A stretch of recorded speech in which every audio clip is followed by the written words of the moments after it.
الحمد لله نحمده ونستعينه ونستغفره ونعوذ بالله من شرور أنفسنا ومن سيئات أعمالنا. من يهده الله فلا مضل له ومن يضلل فلا هادي له، وأشهد أن لا إله إلا الله وحده لا شريك له، وأشهد أن محمدا عبده ورسوله أرسله الله بالهدى ودين الحق ليظهره على الدين كله ولو كره المشركون. يا أيها الذين آمنوا اتقوا الله حق تقاته ولا تموتن إلا وأنتم مسلمون.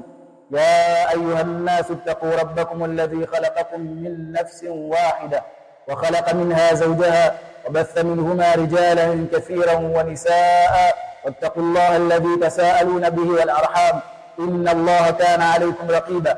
يا أيها الذين آمنوا اتقوا الله وقولوا قولا سديدا يصلح لكم أعمالكم ويغفر لكم ذنوبكم، ومن يطع الله ورسوله فقد فاز فوزا عظيما. أما بعد، فإن أصدق الحديث كتاب الله، وخير الهدي هدي محمد صلى الله عليه وسلم، وشر الأمور محدثاتها، وكل محدثة بدعة، وكل بدعة ضلالة، وكل ضلالة في النار. عباد الله، أوصيكم ونفسي بتقوى الله عز وجل فقد فاز المتقون. Ndugu zangu katika iman, baada ya kumhimidi Allah subhanahu wa ta'ala na kumtakia sala na salamu Mtume Muhammad sallallahu alaihi wasallam, nausia nafsi yangu bila kusahau kuzihusia nafsi zenu katika jambo zima la kuendelea kumwogopa Allah subhanahu wa ta'ala.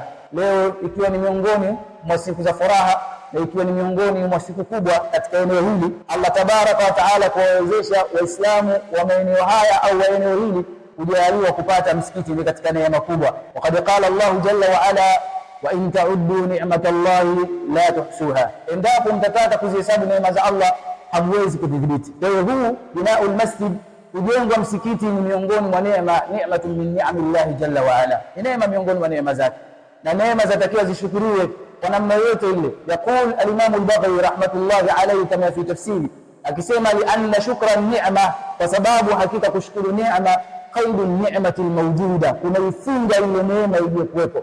Kwa hiyo tutakaposhukuru kwa neema hii, basi neema hii tutakuwa tumeifunga, lakini itakuwa vile vile ni sababu ya Allah tabaraka wa taala kutujalia neema nyinginezo. Inawezekana pakajengwa kituo kikawa kikubwa, yani markazi kubwa, na wanafunzi wakaweza kujisomea kwa wingi na wakaweza kuichukua elimu na kuirejesha katika miji yao. Kwa hiyo ni jambo la kumshukuru Allah tabaraka wa taala kwa kupata msikiti huu au kwa kupata eneo hili.